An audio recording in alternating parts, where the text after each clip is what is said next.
एक प्रत्यक्ष प्रमाण है। एक गौशाला के माध्यम से इतना आर्थिक विकास हो सकता है, तो बड़े बड़े व्यवसायों के माध्यम से सबको काम मिले और उनकी मेहनत के अनुरूप उनको खूब उचित उनको पारिश्रमिक मिले, तो क्या वे समृद्ध नहीं होंगे? अवश्य समृद्ध होंगे। हाँ, ये बात जरूर है कि आप कमाते हो और मांस खाने में खत्म कर देते हो, शराब पीने में नष्ट कर देते हो, या जुआ खेलते हो, तो फिर तो दरिद्रता, वो इसमें किसी का दोष नहीं है। दारिद्र्यम आत्मदोषेण। यदि आप उपार्जित धन को गलत तरीके से नष्ट करते हो, तो फिर गरीबी का कारण आप स्वयं हैं। उसमें कोई व्यक्ति आपकी गरीबी का कारण नहीं है। तो वेद में यह बात लिखी है कि ब्राह्मण क्षत्रिय वैश्य अपने स्वधर्म का पालन जिसके सहयोग के बिना न कर सकें, वो शूद्र है।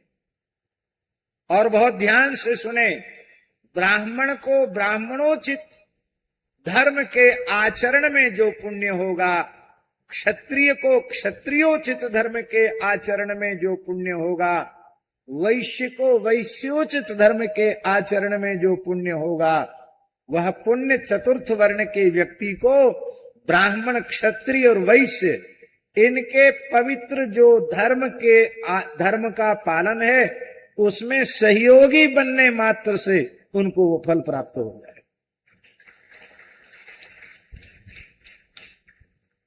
बुरा नहीं मानना आप लोग। पुजारी भी मंदिर में जब प्रवेश करता है तो झाड़ू लगाता है। क्या करता है? वो भीतर का झाड़ूदार है और एक झाड़ूदार बाहर का है, एक बाहर का झाड़ूदार है।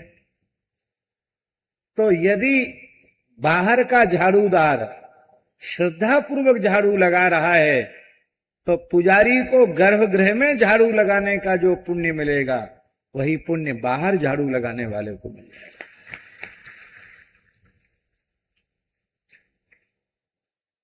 शूद्र का कल्याण बहुत जल्दी है। ब्राह्मण, क्षत्रिय, वैश्य, इनके धर्माचरण में कठिनाई है, और शूद्र का एक ही धर्म है, त्रिवर्ण की सेवा, और सेवा से ही वह मुक्त हो जाए। हम अपने मन से नहीं बोलते। भगवान व्यास गंगा जी में स्नान कर रहे थे, कृष्ण द्वैपायन व्यास जी महाराज। विष्णु धर्मोत्तर की कथा है। तो ऋषि व्यास जी के पास पहुंचे। व्यास जी मध्याह्न संध्या कर रहे थे गंगा जी के जल में खड़े होकर के। तो ऋषियों ने प्रतीक्षा किया कि अपना अन्य कृत्य कर लें। भगवान कृष्ण द्वैपायन व्यास जी ने संध्या कर ली। तब ऋषियों ने उनको अभिवादन किया कि प्रभु प्रणाम है। बोले आओ आओ, कैसे आए हो? बोले हम आपसे कुछ पूछने आए हैं। क्या पूछने आए हैं?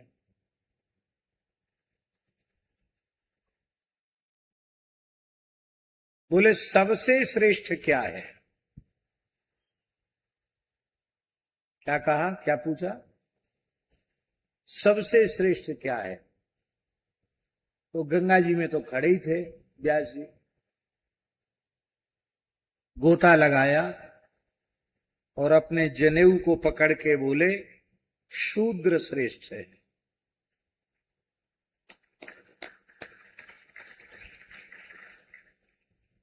सबके कान खड़े हो गए, क्या बोल रहे हैं? बोले महाराज हम फिर वही जिज्ञासा है, श्रेष्ठ क्या है? व्यास जी ने फिर गोता लगाया, फिर जनेऊ पकड़ा। बोले स्त्री श्रेष्ठ है।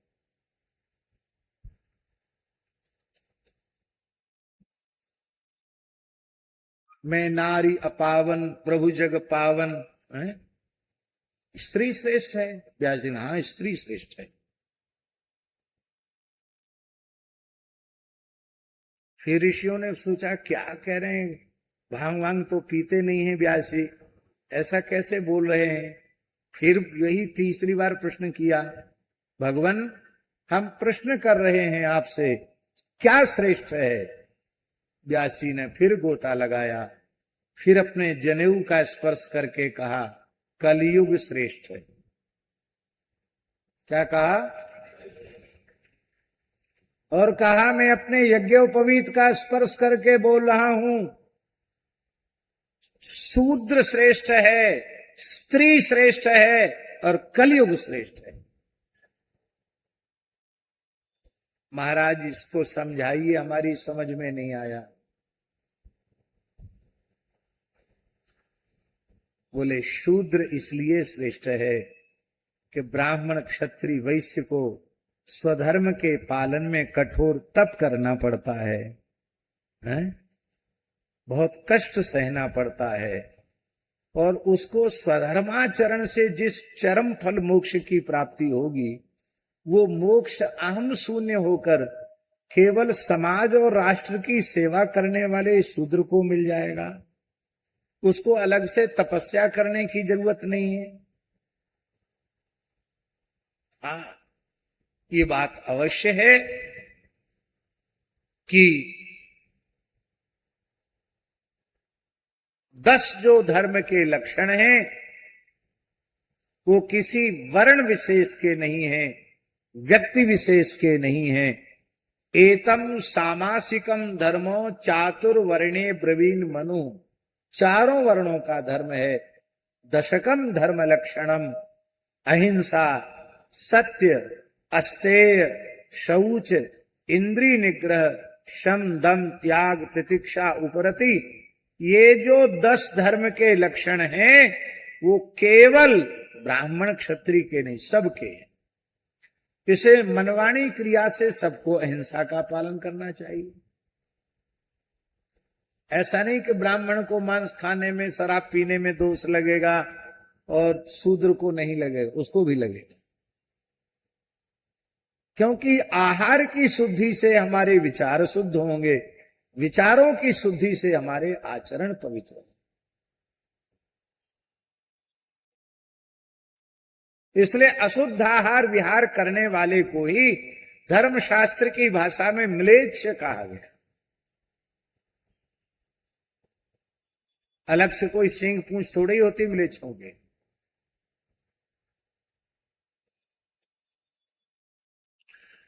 तो ये तो सबके लिए आवश्यक है। और आप इसमें देखें तो धर्म व्याध ने इस बात को स्वीकार किया है। धर्म व्याध का जो संवाद महाभारत में है, वो धर्म नामक व्याध कसाई वो कहता है, मेरा पैतृक काम है मांस बेचना, मैं मांस बेचता हूं, थोक खरीद लाता हूं और फुटकर बेचता हूं, पर मैं मनवाणी क्रिया से आज तक मैंने किसी प्राणी की हत्या नहीं की।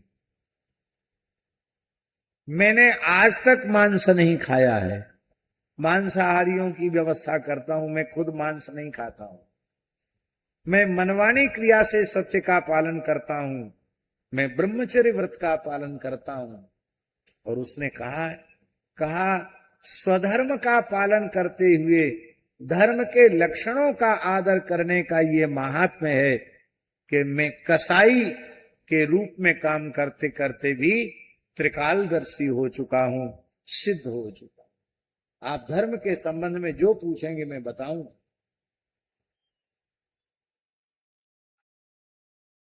तो जो गति उच्च वर्ण के लोगों को कठिनाई से मिलेगी, वह गति उसे बहुत सरलता से मिल जाएगी, तो श्रेष्ठ हुआ कि नहीं हुआ? और उसके बिना किसी के धर्म का पालन संभव नहीं, किसी की प्रगति नहीं। हमारे यहां शूद्र को चरण कहा गया, राजकिशोर जी, शूद्र को चरण कहा गया। चरण माने क्या है? गति। चरण माने क्या है? गति। पैर नहीं हुए तो आप चलेंगे कैसे? इसका मतलब है पूरा संसार जो गतिमान है वो इन्हीं के बल पर है। राष्ट्र की प्रगति इन्हीं पर है। और बिल्कुल पक्की बात समझ लो, हमारे यहां वैकल्पिक व्यवस्था नहीं है। पर पूरे संसार में जो व्यवस्था चल रही है वो वैकल्पिक व्यवस्था है।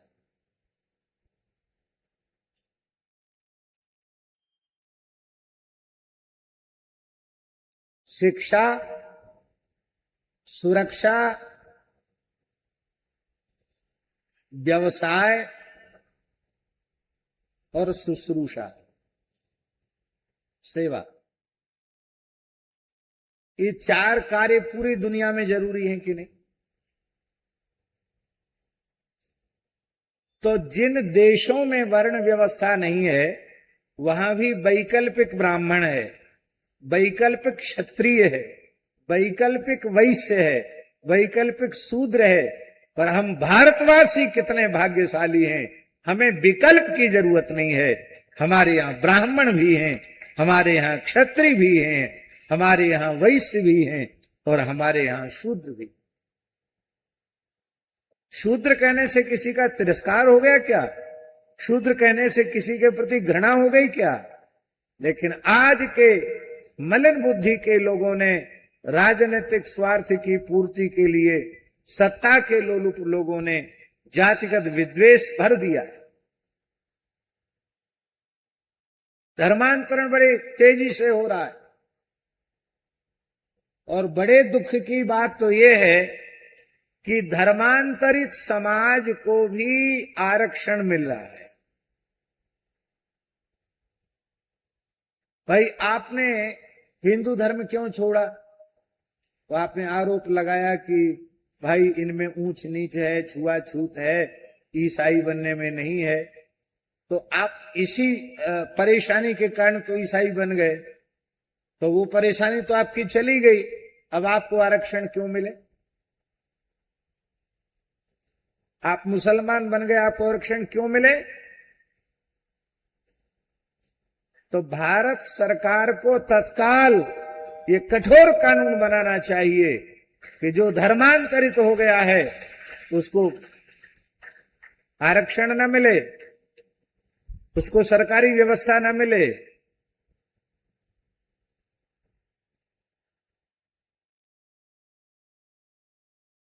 अन्याय किसी वर्ग के प्रति हम नहीं चाहते, लेकिन इस कारण से ऐसी नीतियां शासन की बनी कि हिंदू समाज कमजोर होता चला जा रहा है।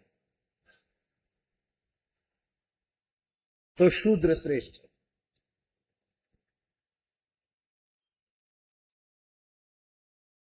संत रैदास जी महाराज चर्मकार कुल में उत्पन्न हुए।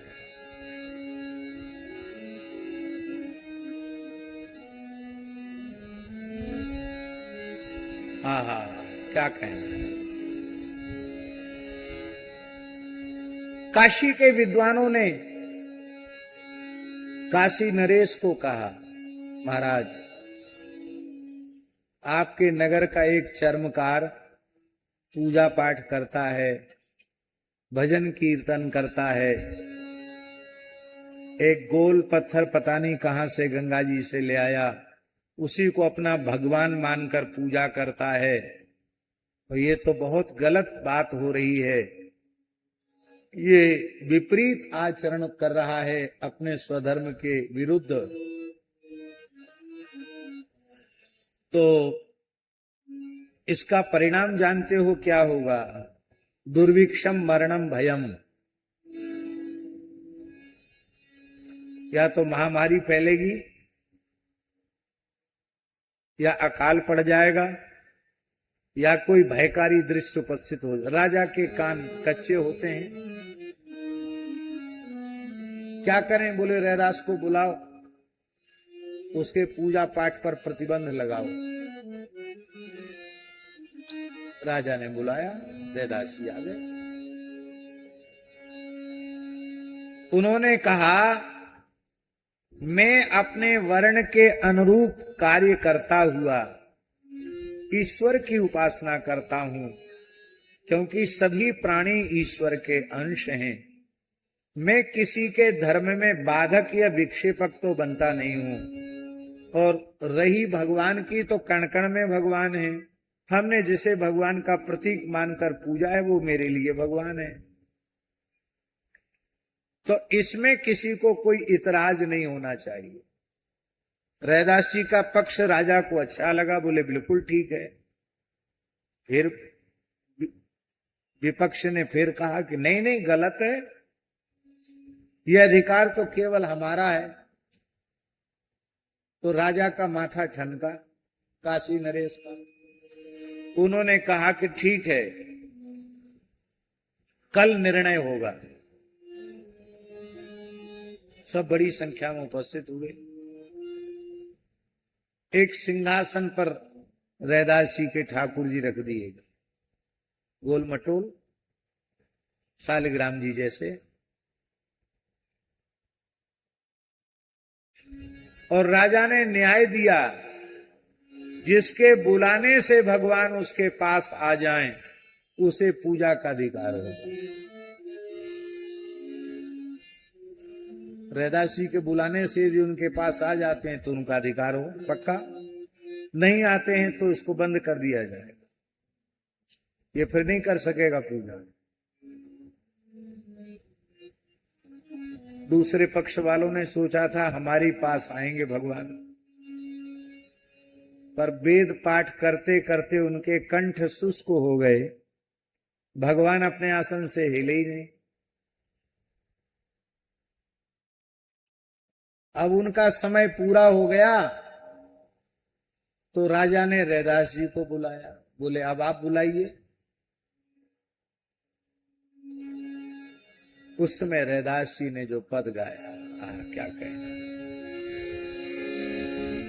जो प्रभु तोरो राम में नाही तोरू, जो प्रभु तोरो राम में नाही तोरू, जो प्रभु तोरो राम में नाही तोरू, जो प्रभु तोरो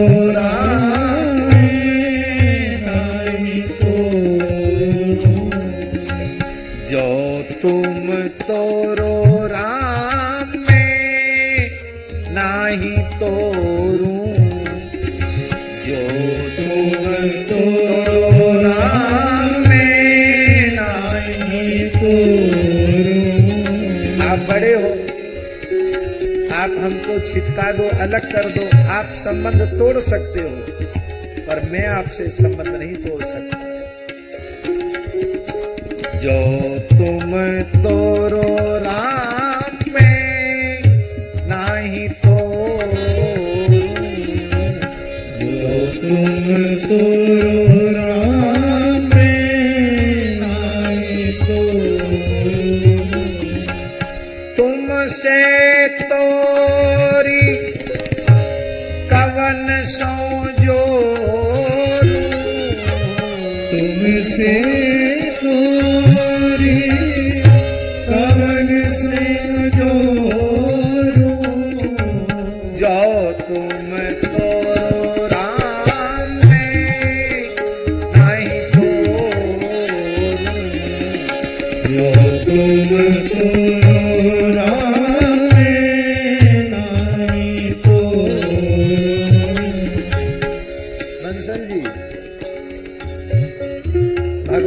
दीनता प्रिय है। यदि साधन का अहंकार भी साधक के चित्त में है तो भगवान को प्रिय नहीं हो सकता।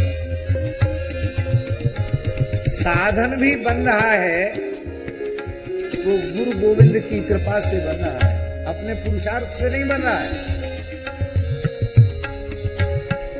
रैदास जी कहते हमारा तो कोई साधन ही नहीं।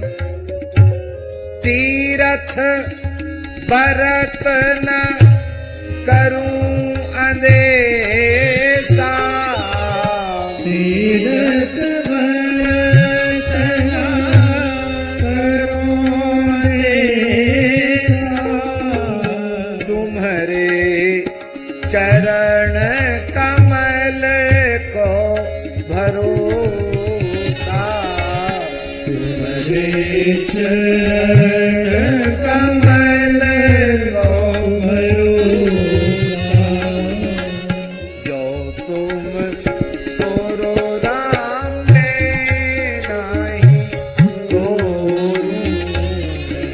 जो तुम तोड़ो राम में नाही तोड़ो। जहाँ तहाँ जाऊं तुम्हारी पूजा, जहाँ तहाँ जाऊं तुम्हारी पूजा।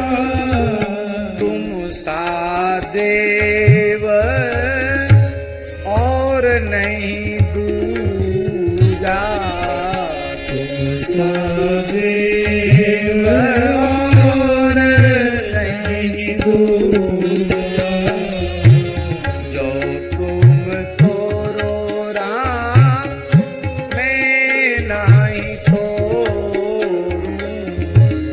जो तुम तोड़ो राम में नाही तोड़ो। आप चाहे जितने बड़े आदमी हो, चाहे जितने बड़े तपस्वी साधक हो, शास्त्रज्ञ हो, पर जो बात रैदास जी ईमानदारी से कह रहे हैं वो आप नहीं कह सकते, हम नहीं कह सकते। हम अपने बोलते, हम नहीं कह सकते। क्या कह रहे हैं रैदास जी? मैं अपनो मन हरि सो जोर्यो। मैं अपनो मन हरि सो जोर्यो। हरि सो जोरी सवनि सो तो। हरि सो जोरी सवन सो तो। कहते कि हमने मन जोड़ दिया पर सवन सो तोरो नहीं, और जब तक सवन सो तोरो नहीं तब तक जोरो कैसे?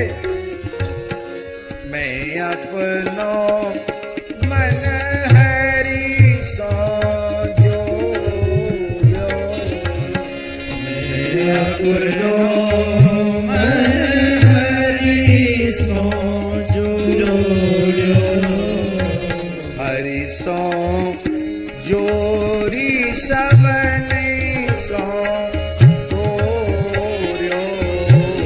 हरि सो जोरी सवन सो तोर्यो। सब ही प्रहर तुम्हारी आशा। सबरी प्रहर तुम्हारी आशा। मन क्रम बचन कहत रैदासा। मन क्रम बचन बने रैदासा। मन क्रम बचन कहत रैदासा। क्रम बचन कहत रैदासा। जो तुम तोरो राम मैं नहीं तोरूं। जो तुम तोरो राम में नाही तोड़ो। जो तुम तोरो राम में नाही तोड़ो। रैदास जी रो रहे हैं, गा रहे हैं। सारी सभा में सन्नाटा छा गया। जब बेचारे जो लोग वेद पाठ कर रहे थे, सुनते सुनते लोग सोच रहे थे कब बंद करेंगे बोलना। और रैदास जी ने गाया तो सब एकदम भाव विह्वल हो गए और कई पद गाए। अंत में रैदास जी ने कहा, बहुत प्यारी पंक्ति है रैदास। वो कहते पतित पावन नाम आज सांच कीजिए,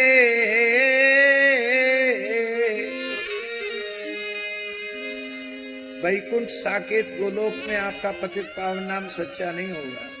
वहां कोई पतित ही नहीं है तो आप पतित पावन कैसे बनेंगे? पतित पावन नाम ये तो भारत में ही संभव है। अब मौका है, नहीं तो आपका ये नाम कट जाएगा। पतित पावन नाम आज सांच कीजिए,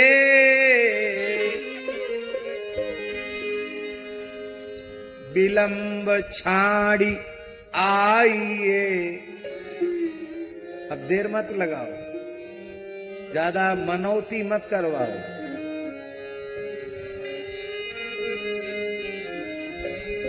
विलंब छाड़ी आइए। तो आपको आने में शर्म आ रही है तो कितो बुलाए लीजिए। आप नहीं आते हैं तो मुझे इशारा कीजिए, मेरे प्राण आपके चरणों में पहुंचने के लिए छटपटा रहे हैं। इतना कहते ही ठाकुर जी सिंहासन सहित आए और रैदास जी की छाती से लग गए और काशी नरेश ने अपना मस्तक रैदास जी के चरणों में रख दिया। इसलिए नाभाजी ने लिखा है, वर्णाश्रम अभिमान तज पद रजवंदहि जासुकी, संदेह ग्रंथि खंडन निपुण वाणी विमल रैदास।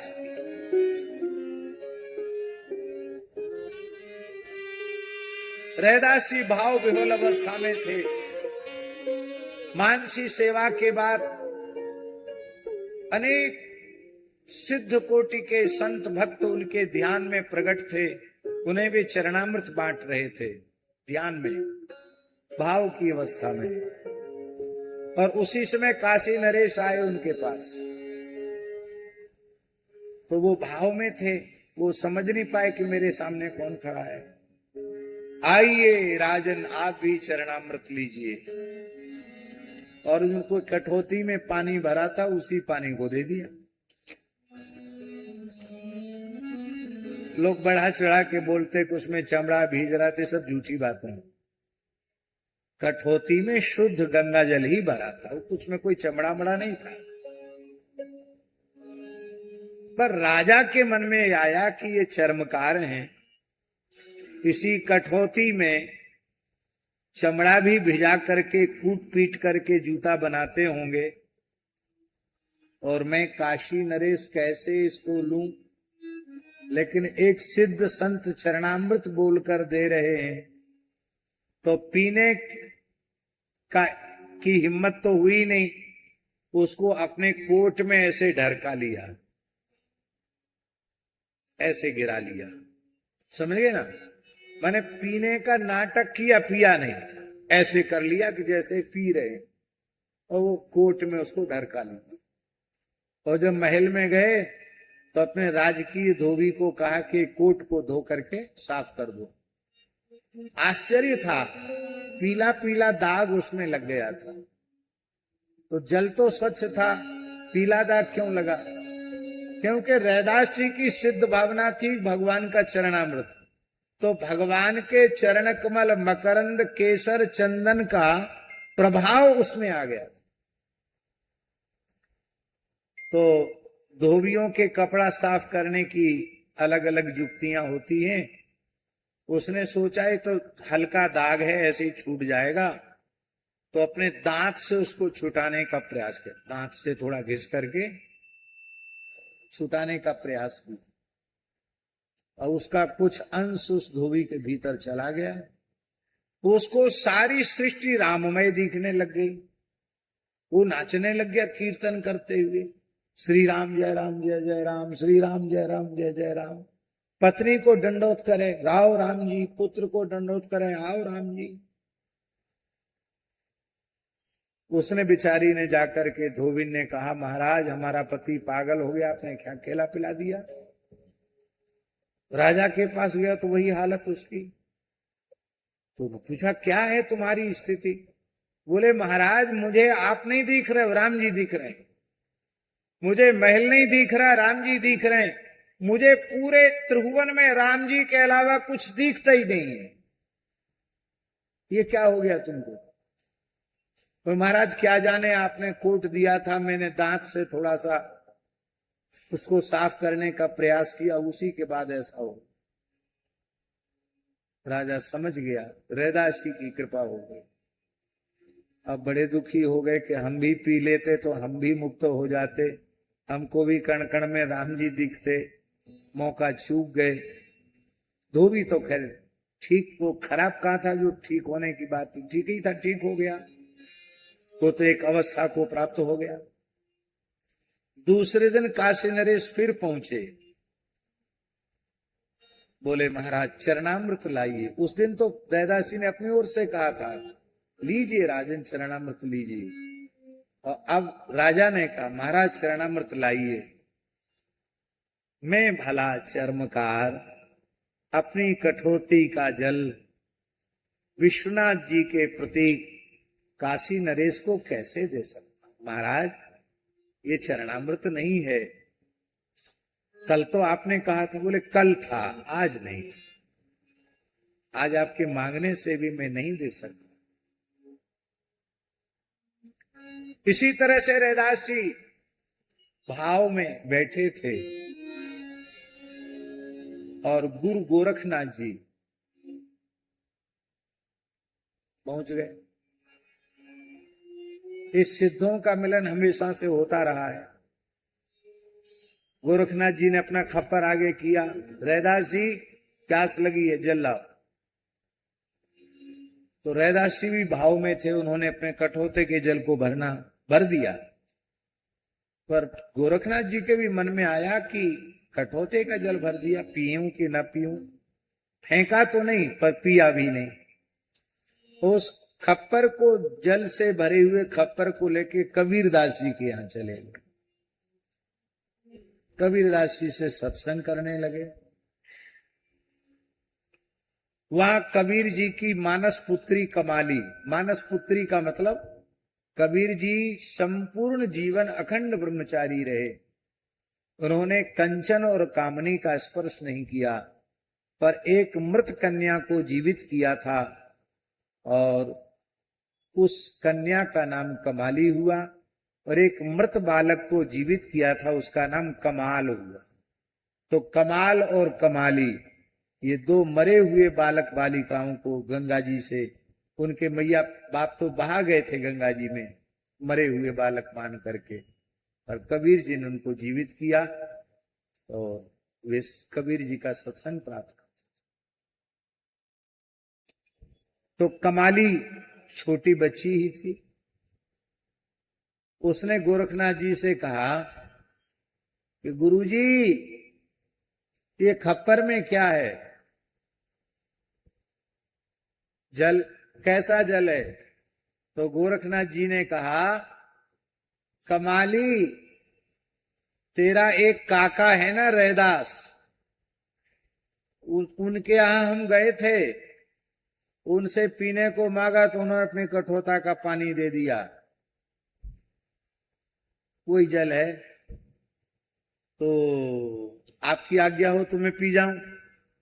हाँ ले लो, दे दिए। बढ़िया सुंदर गंगा जल गोरखनाथ जी को पिलाया गया, कमाली ने पी लिया। एक तो सामान्य घटना थी। कालांतर में श्री गोरखनाथ जी महाराज मुल्तान गए, नाथ मत का प्रचार कर रहे थे, जमात के सहित घूम रहे थे, और श्री गोरखनाथ जी कहते थे कि हम उसी की भिक्षा ग्रहण करेंगे जो हमारे खप्पर को भर देगा। पर उनका सिद्ध खप्पर भरता ही नहीं, हजारों मन डाल दो तो भी खप्पर खाली रहता है। बड़ा चमत्कार योग की सिद्धियों का। कमाली सयानी हो गई थी, उसका विवाह मुल्तान में हुआ। अब दुर्भाग्य से वो पाकिस्तान में चला गया, वो भारत ही है, भारत ही था। हम तो आज भी उसको भारत ही मानते हैं। इसलिए मानते हैं कि खरबूजे की एक थाक खरबूजा ही होता है, उसका नाम दूसरा नहीं होता है, तो भारत की एक थाक चाहे पाकिस्तान बांग्लादेश, उसको हम दूसरा देश क्यों माने, भारत ही है। कभी राम राजा सरकार ऐसी अनुकूल व्यवस्था हम लोगों के सामने प्रकट जरूर करेंगे जब अखंड भारत का स्वरूप प्रकट होगा और वैदिक सनातन धर्म का ध्वज पूरे संसार में फहराएगा। तो महाराज कमाली ने अपने पति से कहा कि गोरखनाथ जी को अपने घर में भिक्षा के लिए न्योता कर दो। कमाली के पति ने कहा कि हम लोग गरीब हैं, बड़े बड़े राजा लोग उनका खप्पर नहीं भर पाते, हम गरीब आदमी कैसे, सामान्य मध्यम वर्गीय भी नहीं है, हम तो और उससे हल्के हैं, मेहनत मजदूरी वाले लोग हैं, कैसे हम भरेंगे। कहा आप न्योता दीजिए तो सही। न्योता दे आए। गोरखनाथ जी ने कहा भिक्षा तब ग्रहण करने हमारा खप्पर भरो। जैसे ही खप्पर आगे बढ़ाया, चावल भात, 1 चम्मच भात कमाली ने उठाया और जैसे ही खप्पर में डाला, खप्पर ऊपर तक भर गया, भात नीचे गिरने लग गया। आश्चर्यचकित हो गए गोरखनाथ जी, ये कैसी विलक्षण स्त्री है, कितनी सिद्धि होगी इसके पास। मेरे जैसे महान सिद्ध के खप्पर को आधी चम्मच चावल में भर दिया, वो नीचे गिर रहा है। कहा ये चमत्कार तेरे भीतर कैसे आया। तो कमाली ने कहा आप मुझे पहचान नहीं पा रहे हैं, मैं सदगुरु कबीर दास जी की मानस पुत्री कमाली हूं। ओ कमाली, यहां हम बोले इस घर में विवाहित होकर आई हूं। ये आपने जो रैदास जी के द्वारा दिया हुआ जल दिया था, उसी जल को पीने से मुझे तत्व ज्ञान हो गया और मुझे संपूर्ण सिद्धियां प्राप्त हो चुकी हैं। मैं अपने संकल्प से जो चाहूं वो कर सकती हूं। गोरखनाथ जी ने भिक्षा ग्रहण की और वहां से अंतर्धान होकर योग बल से तत्काल काशी पहुंच गए। और फिर खप्पर बोले भोजन वहां करके आए, पानी पिलाओ, प्यास लगी है। कबीरदास जी की गोरखनाथ जी की बात सुनकर रैदास जी ने कहा जब प्याते थे तब पिया नहीं, जब प्याते थे तब पिया नहीं, जिन पिया पिया को जान लिया। जब प्याते थे तब पिया नहीं, जिन पिया पिया को जान लिया। भूला जोगी फिरे दीवाना, वह पानी मुल्तान गया। अब वो यहां नहीं है, वो पानी मुल्तान चला गया। आप कहेंगे कि आप भागवत की कथा कहने बैठे हैं और ये चरित्र कहने का तुक कहां से आया। हम ये कह रहे हैं कि स्वधर्म का पालन करने वाला शूद्र भी भगवत भक्ति निष्काम भाव से करते करते इस अवस्था को प्राप्त कर सकता है कि बड़े बड़े राजा महाराजा और बड़े बड़े सिद्ध उसके सामने नतमस्तक हो जाए। तो आत्म कल्याण का अधिकार जब सभी प्राणियों को है तो फिर ऊंच नीच भेदभाव कहां रहा। प्रत्येक मनुष्य को अपने पूर्ण कल्याण का अधिकार है, बस आवश्यक है मनमाने तरीके से नहीं। तस्मात् शास्त्रम प्रमाणम ते कार्याकार्य व्यवस्थित हो। शास्त्रानुकूल कर्म करते हुए भगवत भक्ति करें, वैदिक वर्णाश्रम व्यवस्था का आदर करें, भगवत भक्ति करें, आप जहां हैं वहीं से आपका परम कल्याण।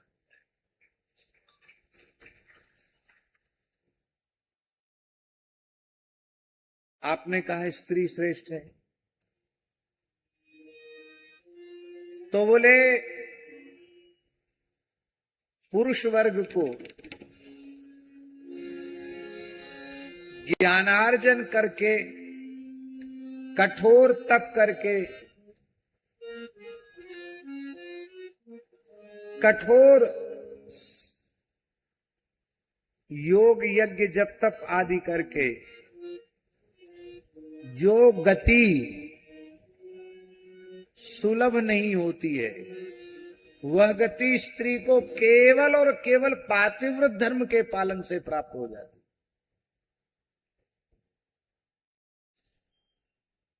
इसलिए स्त्री श्रेष्ठ है। पुत्र यदि सुपुत्र निकल गया बंसल जी, तो आपके कुल को पवित्र करेगा, किंतु यदि आपकी बेटी बहुत पवित्र आचरण वाली निकल गई और विवाहित होकर जिस कुल में जाएगी, उस कुल का भी उद्धार करेगी और तुम्हारे कुल का भी उद्धार कर देगी। है? पुत्र केवल अपने पिता के कुल का उद्धार करता है, और पुत्री पवित्र किए कुल दो, दोनों कुलों को पवित्र करती है पुत्री। इसलिए स्कंद पुराण में लिखा है 10 पुत्र समा कन्या। मिश्री जी, 10 पुत्र समा कन्या स्कंद पुराण में लिखा है। 10 कन्या समो तरु।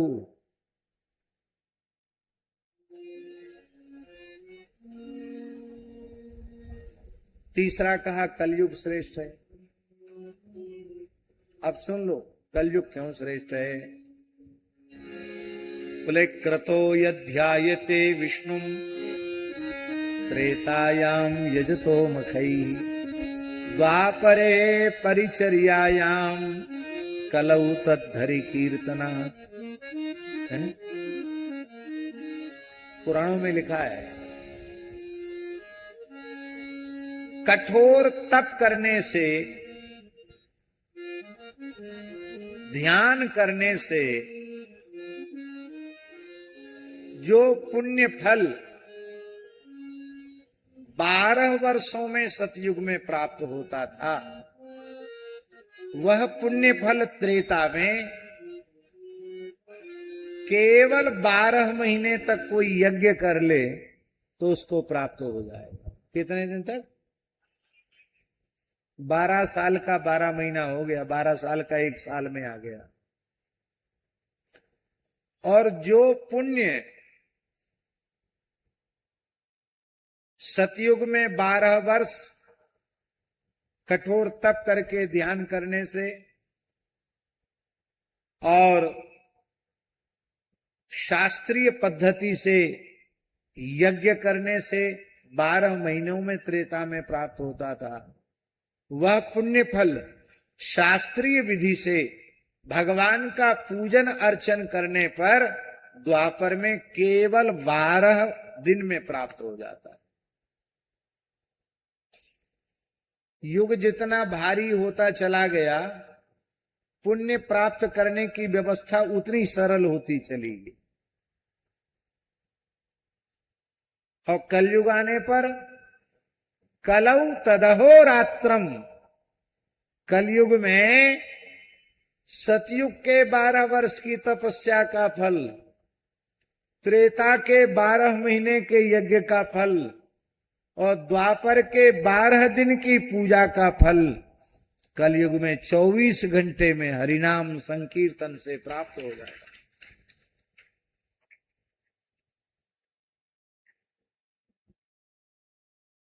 सतयुग त्रेता द्वापर में भगवान की प्राप्ति कठिन थी, कलयुग में भगवान की प्राप्ति सरल है। भागवत के 11वें स्कंद में लिखा है कृतादि सुप्रजा राजन कला विच्छन्ति संभवम कलौ खलु भविष्यन्ति नारायण परायणा। सतयुग त्रेता द्वापर के साधक कलयुग में जन्म लेना चाहते हैं, क्यों कलयुग में भगवान की प्राप्ति बड़ी सरलता से हो जाएगी। ये कोई सतयुग की घटना है? कि अयोध्या से राम जी को गोद में बिठाकर महारानी कुंवर गणेश ओरछा में ले आई। ये कलयुग की घटना तो नहीं है, संवत 1631 की घटना है।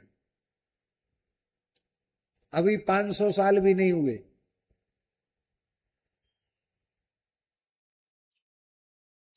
कितने साल हुए?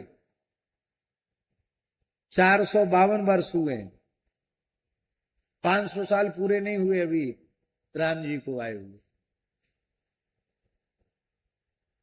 प्रत्यक्ष प्रमाण है कि नहीं? और कितने प्रमाण हैं? असंख्यों प्रमाण हैं, अनगिनत प्रमाण हैं भगवत प्राप्ति के, भगवत साक्षात्कार।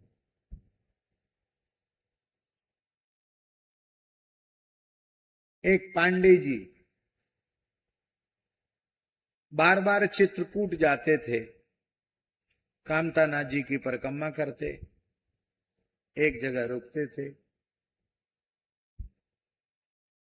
और अपनी ब्राह्मणी को कहते तुम भी चलो, लेकिन वो थोड़ी घर में व्यस्त ज्यादा थी।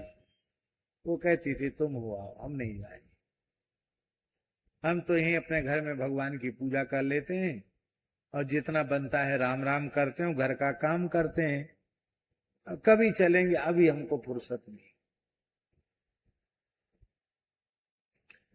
एक बार वो अपने पति देव के आग्रह से गई, तो पहली बार गई थी, सच्ची घटना है, चित्रकूट धाम की, मुश्किल से 25-30 वर्ष पुरानी घटना होगी। और सावन का महीना, पूरा हरा भरा चित्रकूट, कामदगिरि की परिक्रमा की, मंदाकिनी में स्नान किया, तो वो बेचारी रात को बहुत रोई। बोले देखो मेरे पतिदेव कहते थे मैं यहाँ बार बार आती तो कितना अच्छा होता, और रात में पतिदेव तो सो गए और वो सीताराम सीताराम सीताराम कह के रोती रही। अर्धरात्रि का समय था, खिड़की खुली थी, सामान्य कमरा था, जंगले से नील वर्ण का प्रकाश आया, पूरा कक्ष प्रकाशित हो उठा और साक्षात श्री राम जी उसके सामने प्रकट हुए। 25-30 वर्ष पुरानी घटना।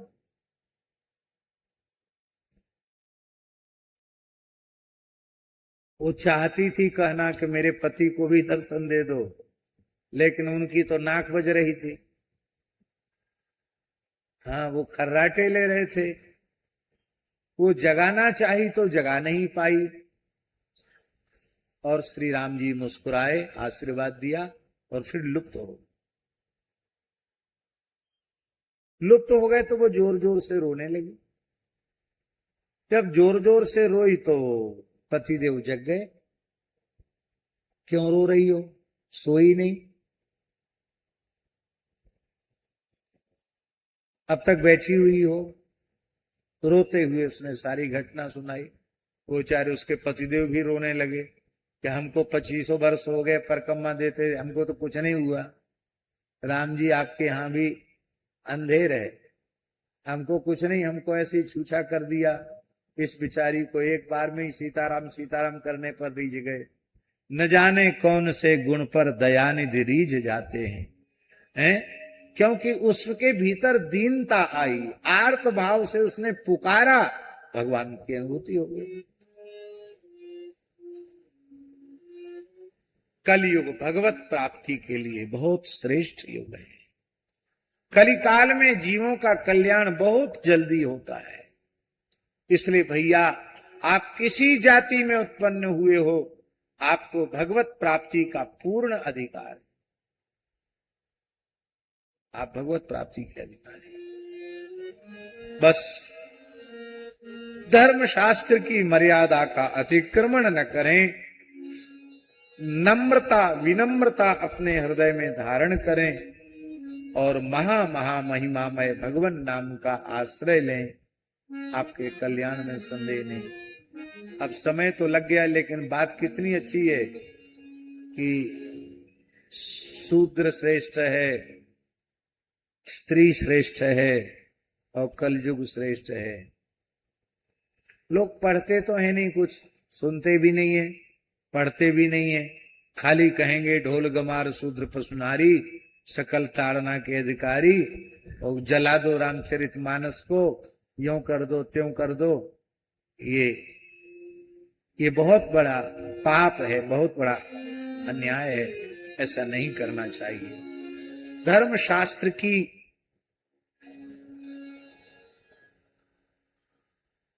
मर्यादा क्या है, इसको सत्पुरुषों की वाणी से समझना चाहिए। बोलो वृंदावन बिहारी लाल की जय। तो हम बात समाधान की करते करते वर्ण व्यवस्था की बात करने लगे। इसीलिए हमारे यहाँ वर्ण व्यवस्था का ये जो स्वरूप है, इसी स्वरूप के कारण हमारे यहाँ अंतरजातीय विवाह वर्जित हैं, क्योंकि अंतरजातीय विवाह करने से कुल में वर्ण संकरता आएगी, और जब वर्ण संकरता आएगी तो पिंडदान जलदान की क्रिया लुप्त होने लग जाएगी। और फिर गीता जी के अनुसार संकरो नरका यैव कुलघनानां कुलस्य च, वर्ण संकरता नरक ले जाने। आज के युवक युवती इसको बिल्कुल नहीं मान रहे। क्यों? उनकी धार्मिक शिक्षा तो है ही नहीं। स्कूल कॉलेज में पढ़ते हैं और वहीं जो दिमाग में उनके पाश्चात्य संस्कार पड़ जाते हैं, फिर वो मां नहीं मात पिता नहीं देवा, साधुन सन करवा वही सेवा, जिनके यह आचरण भवानी, ते जानो निश्चर संप्राणी, राक्षसी भाव को प्राप्त हो जाते। बोलो भक्तवत्सल भगवान की जय। तो हम कहना ये चाहते हैं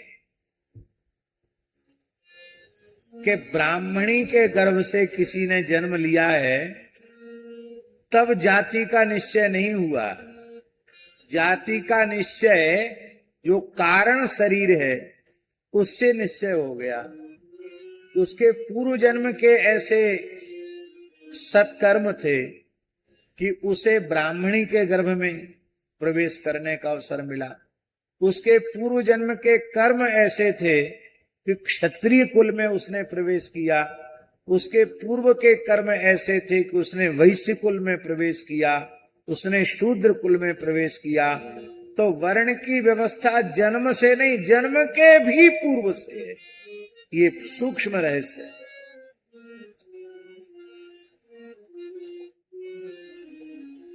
भागवत जी में लिखा है, जन्मना ब्राह्मणो श्रेयान, जन्मना ब्राह्मण श्रेयान किमुमत कलयायुता। जन्म से ही ब्राह्मण श्रेष्ठ है। फिर मेरी कला से युक्त हो जाए। कला का अर्थ होता है ज्ञान। भगवत तत्व के बोध से संपन्न हो जाए, तब तो क्या कहना। गर्गाचार्य जी ने क्या कहा, त्वं ही ब्रह्म विदाम श्रेष्ठो संस्कारान कर्तुमर्हसि। क्यों? ब्राह्मणो गर्गाचार्य जी नंद बाबा ने कहा, जन्मना ब्राह्मणो गुरु बालयोरनयोर नृणाम, जन्मना ब्राह्मणो गुरु। ब्राह्मण जन्म से गुरु। तब आप कहेंगे तो बहुत अच्छी बात आपने व्यासपीठ से कह दी, अब ब्राह्मणोचित कर्म करने की जरूरत नहीं है। ब्राह्मण के 3 लक्षण प्रधान हैं, जन्म, तप और श्रुत। ये 3 लक्षण है। कितने लक्षण है? 3। जन्म, तप और श्रुत। श्रुत माने ज्ञान। तो तपः श्रुताभ्याम यो हीनः जाति ब्राह्मण एव सः। जिसमें तप नहीं है और श्रुत नहीं है, वो वर्ण से ब्राह्मण है, उसकी हत्या करने पर ब्रह्महत्या का पाप लगेगा। अब जन्म से भी है और उसमें तप भी है, इंद्रिय निग्रह, और शास्त्र का बोध भी है, तो ऐसे ब्राह्मण को ही ऋषि कहा जाता है, उसे ब्रह्मर्षि कहा जाता है।